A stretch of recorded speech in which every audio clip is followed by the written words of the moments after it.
नमस्कार दोस्तों, every time knowledge में आपका स्वागत है। दोस्तों, आज मैं आपको इस वीडियो में हरियाणा की मिट्टी के बारे में मोस्ट इम्पोर्टेंट 30 क्वेश्चन कराऊंगा और उसके साथ साथ बेसिक भी थोड़ा बताऊंगा मैं इसके बारे में। तो चलो दोस्तों, अब शुरू करते हैं वीडियो को।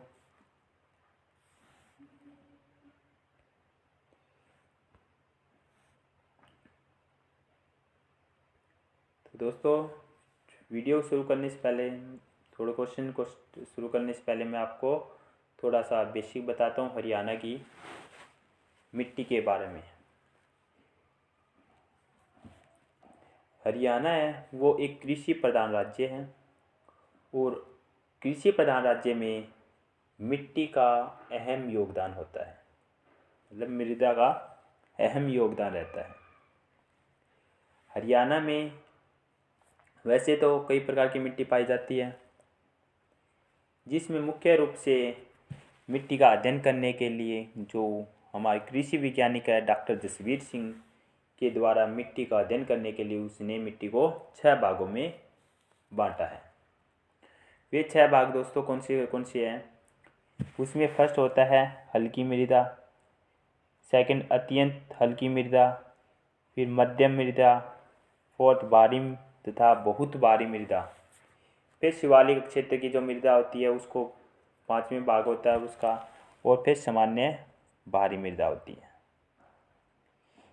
शिवालिक मृदा में चट्टानी मृदा भी आ जाती है, चट्टानी तल की मृदा भी आ जाती है, इस प्रकार। तो दोस्तों, अब मैं आपको क्वेश्चन के साथ साथ थोड़ा बेसिक भी बताता चलूँगा और साथ साथ में क्वेश्चन भी कराऊँगा। ये दोस्तों मोस्ट इम्पोर्टेंट क्वेश्चन है। इन क्वेश्चन में से आपको एग्ज़ाम में ज़रूर देखने को मिलेंगे। एचएससी का कोई भी एग्ज़ाम हो, पुलिस, ग्राम सचिव, पटवारी, एनीथिंग, एचएससी का कोई भी एग्ज़ाम हो। तो दोस्तों चलो क्वेश्चन को शुरू करते हैं। फर्स्ट क्वेश्चन है दोस्तों, हरियाणा के मैदानी क्षेत्र की मृदा की उत्पादकता का प्रमुख कारण क्या है? हरियाणा के जो मैदानी क्षेत्र है उसकी जो मृदा है उसकी उत्पादकता का क्या कारण है? इसका आंसर है दोस्तों नदियों के द्वारा मिट्टी के बहाव के कारण। जो नदियाँ हैं इसके द्वारा मिट्टी के बहाव के कारण। तो इसमें क्या है दोस्तों, हरियाणा का जो अधिकतर भाग है नहीं वो मैदानी भाग ही है। मैदानी भाग में नदियाँ द्वारा जो बहा कर लाए गए अवसाद हैं उससे निर्मित जो मिट्टी होती है उस मिट्टी को जलोढ़ कहा जाता है, जलोढ़ मिट्टी कहा जाता है, और यह मिट्टी है वो अधिक उपजाऊ होती है। तो दोस्तों सेकंड क्वेश्चन है, हरियाणा के दक्षिण पश्चिमी भाग में मृदा पाई जाती है। हरियाणा के दक्षिण पश्चिमी भाग में कौन सी मृदा पाई जाती है? वो है दोस्तों रेतीली मृदा।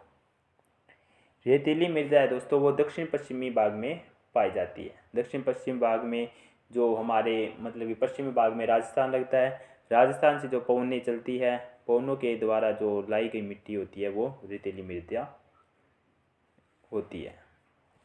तीसरा क्वेश्चन, हरियाणा के पहाड़ी क्षेत्र में मृदा पाई जाती है।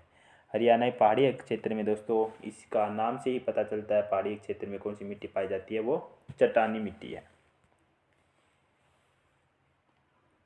क्वेश्चन नंबर 4, हरियाणा के किस क्षेत्र में पहाड़ी मृदा पाई जाती है? हरियाणा का किस क्षेत्र, कौन सा क्षेत्र है जहाँ पर पहाड़ी मृदा है वो अधिक मात्रा में पाई जाती है? इसका आंसर है दोस्तों मोरनी की पहाड़ी क्षेत्र में, मोरनी की पहाड़ी क्षेत्र में पहाड़ी मृदा पाई जाती है। रेतीली मृदा की प्रमुख विशेषता है। रेतीली मृदा यानी दोस्तों उसकी प्रमुख विशेषता क्या है? रेतीली मृदा है वो हल्का भूरा रंग होता है। रेतीली मृदा का हल्का भूरा रंग होता है। जो मैदानी क्षेत्र में मृदा पाई जाती है दोस्तों उसका रंग कैसा होता है? पीला भूरा रंग, और रेतीली मृदा का रंग होता है हल्का भूरा रंग। क्वेश्चन नंबर 6, राज्य में रेतीली मृदा के प्रसार का प्रमुख कारण क्या है? जो रेतीली मृदा यानी उसका प्रसार का प्रमुख कारण क्या है? जो पड़ोसी राज्य हमारा राजस्थान है, वहाँ से जो चलने वाली तेज हवाएं है, वो हवाओं के द्वारा हमारे यहाँ पर रेतीली मृदा आ जाती है। राज्य में उपस्थित हल्की मृदा को कितने भागों में बांटा गया है? हल्की मृदा को 2 भागों में बांटा गया है। कृषि वैज्ञानिक डॉक्टर जसवीर सिंह द्वारा मृदा को कितने भागों में बांटा गया है? डॉक्टर जसवीर सिंह द्वारा मृदा को 6 भागों में बांटा गया है। प्रश्न नंबर 9, राज्य में किस मृदा को रोसली भी कहा जाता है? रोसली मृदा भी कहा जाता है। राज्य में किस मृदा को रोसली भी कहा जाता है? अपेक्षाकृत बालू दोमट मृदा को, अपेक्षाकृत बालू दोमट मृदा है, उसको रोसली मृदा भी कहा जाता है। इसको स्थानीय भाषा में रोसली मृदा कहा जाता है। दोस्तों, यह मुख्य रूप से कहाँ कहाँ पाई जाती है? यह मुख्य रूप से हिसार, भिवानी, रेवाड़ी, गुरुग्राम, झज्जर, इन जिलों के कुछ भागों में यह मृदा पाई जाती है। जो अपेक्षाकृत बालू दोमट मृदा है, उसको उपजाऊ बनाने के लिए किस सिंचाई पद्धति का उपयोग किया जाता है? किस सिंचाई पद्धति का उपयोग किया जाता है? टपकन सिंचाई और फुहारा सिंचाई पद्धति का उपयोग किया जाता है। जो अपेक्षाकृत बालू दोमट मृदा है, उसको उपजाऊ बनाने के लिए किस सिंचाई पद्धति का उपयोग किया जाता है? टपकन सिंचाई और फुहारों के द्वारा उसे उपजाऊ बनाया जाता है। दोस्तों, ये हल्की मृदा है ना, उसको 2 भागों में बांटा गया है। कौन से है वो? अपेक्षाकृत बालू दोमट मृदा और बलुई दोमट मृदा। बलुई दोमट मृदा होती है, यह मृदा है ना नरम होती है और इसमें जो पानी का रिसाव है ना वो अधिक होता है बलुई दोमट मृदा में। नेक्स्ट क्वेश्चन है दोस्तों, क्वेश्चन नंबर 11, राज्य में किस मृदा के सुधार के लिए शुष्क भूमि पद्धति को बढ़ावा दिया जाता है? अत्यंत हल्की मृदा को। दोमट मृदा में किस फसल का उत्पादन अधिक होता है? दोमट मृदा है, उसमें किस फसल का उत्पादन अधिक होता है? वो गेहूं, कपास, चावल, इनका उत्पादन अधिक होता है दोमट मिट्टी में। किस मृदा में नाइट्रोजन तथा फास्फोरस की कमी पाई जाती है? भांगर। भांगर मृदा में नाइट्रोजन और फास्फोरस की कमी पाई जाती है। Next question, question number 14, Haryana के किस जिले में लाल चेस्टनट मृदा पाई जाती है? यमुनानगर में।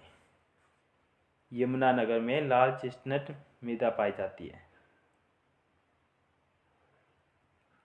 नेक्स्ट क्वेश्चन है, हरियाणा में मुख्य मृदा की समस्या है मृदा अपरदन। जो लाल चेस्टनट मृदा है दोस्तों, यह लाल चेस्टनट मृदा यह मुख्य रूप से जो रबी की फसल होती है उसके लिए बहुत ही उपयोगी होती है और इसमें यह बांगर मृदा का ही भाग है। इसमें नाइट्रोजन तथा फास्फोरस की कमी होती है। हरियाणा में मुख्य रूप से मृदा की समस्या है वो मृदा अपरदन है। मृदा अपरदन भी मुख्य रूप से 2 प्रकार से होती है, एक जल के द्वारा होती है और एक वायु के द्वारा होती है। क्वेश्चन नंबर 16, किस नदी के द्वारा राज्य के मैदानी क्षेत्र में मिट्टी का प्रसार नहीं होता है? नदी के द्वारा मिट्टी का प्रसार नहीं होता, वो घग्गर नदी। किस मृदा का स्थानीय नाम डाक्कर है? बहुत भारी मृदा का नाम स्थानीय नाम है वो डाक्कर है।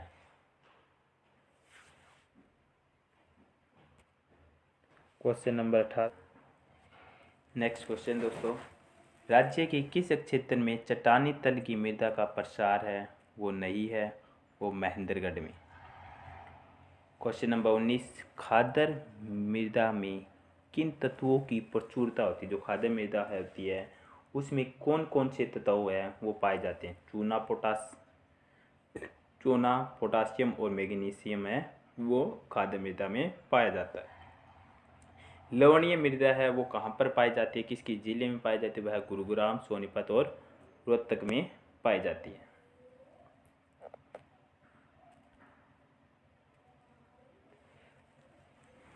क्वेश्चन नंबर 21, राज्य में मृदा अपरदन किस कारण होता है। जो मृदा अपरदन किस कारण होता है वो मैंने अभी बताया था, जल द्वारा तथा वायु द्वारा। जल द्वारा मृदा अपरदन राज्य के किस भाग में होता है, उत्तरी पूर्वी पहाड़ी क्षेत्र में। उत्तरी पूर्वी पहाड़ी क्षेत्र है वहाँ पर जल द्वारा मृदा अपरदन होता है। उत्तरी क्षेत्र में दोस्तों आपको बताता हूँ मैं, जैसे उत्तरी क्षेत्र में ऊपर होता है पंचकुला, अम्बाड़ा, यमुनानगर, यहाँ पर होता है उत्तरी पूर्वी, मतलब कि जो यमुना नदी के साथ साथ में लगते हैं सभी जिले। वायु द्वारा मृदा अपरदन, वायु द्वारा मृदा अपरदन राज्य के किस भाग में होता है, दक्षिण तथा दक्षिण पश्चिम, दक्षिण तथा दक्षिण पश्चिमी भाग में वायु के द्वारा होता है। तो दक्षिणी भाग में नीचे महेंद्रगढ़, दक्षिण पश्चिम भाग में सरसा, सरसा से लेकर महेंद्रगढ़ तक का एरिया है जिसमें हिसार आ जाता है, चरखी दादरी आ जाता है। नेक्स्ट क्वेश्चन दोस्तों, राज्य में के किस भाग में पथरीली मृदा पाई जाती है, दक्षिणी भाग में पथरीली मृदा पाई जाती है। चट्टानी मृदा किन जिलों में पाई जाती है, चट्टानी मृदा वो किन जिलों में पाई जाती है, भिवानी हुआ, दादरी हुआ, गुरुग्राम हुआ, फरीदाबाद, पलवल। भिवानी, दादरी, गुरुग्राम, फरीदाबाद, पलवल, इन जिलों में चट्टानी मृदा पाई जाती है। दक्षिणी भाग में पाई जाती है चट्टानी मृदा, दक्षिणी भाग में। नवीन जलोढ़ मृदा है, खादर मृदा को नवीन जलोढ़ मृदा कहा जाता है। दोस्तों आपको कम से कम हर रोज़, कम से कम बता रहा हूँ मैं आपको, एक बात और हरियाणा का मैप देखना ही देखना है। अगर हरियाणा का मैप आपके दिमाग में सेट होना चाहिए। नेक्स्ट क्वेश्चन है दोस्तों, क्वेश्चन नंबर 27, पुरानी जलोढ़ मृदा है, पुरानी जलोढ़ मृदा कौन सी होती है, बांगर। बांगर मृदा है वो पुरानी जलोढ़ मृदा है। नेक्स्ट क्वेश्चन, बांगर मृदा में किन तत्वों की कमी होती है, बांगर मृदा में नाइट्रोजन तथा फास्फोरस की कमी होती है। राज्य में भूमि का कितना भाग लवणता तथा क्षारीयता से ग्रस्त है, 1/3 भाग है वो लवणता तथा क्षारीयता से ग्रस्त है। लवणता तथा क्षारीयता दोस्तों मृदा में, मतलब कि मिट्टी में कैसे आ जाती है, नहरों के द्वारा जिन क्षेत्रों में सबसे ज़्यादा सिंचाई की जाती है वहाँ पर लवणता की शिकायत है वो ज़्यादा पाई जाती है, क्योंकि वहाँ पर जो पानी का तल है वो ऊपर की ओर आ जाता है। क्वेश्चन नंबर 30 दोस्तों, किस प्रकार की मिट्टी में लवण तथा क्षार दोनों उपस्थित होते हैं, दोमट मिट्टी में लवण तथा क्षार है दोनों उपस्थित होते हैं। रेत तथा कलर समस्या से प्रभावित जिले, रेत तथा कलर समस्या से प्रभावित जिले है वो हिसार, फतेहाबाद, जींद, कैथल, कुरुक्षेत्र, पानीपत, सोनीपत है। दोस्तों आपको पता होना चाहिए रेत तथा कलर क्या होती है दोस्तों, जिस मृदा में, मतलब कि लवणता तथा क्षारीयता, लवणता मृदा में आ जाती है उससे जो उसकी उपजाऊ क्षमता है ना वो धीरे धीरे नष्ट होने लगती है। इसी जो समस्या को कलर तथा रे कहा जाता है।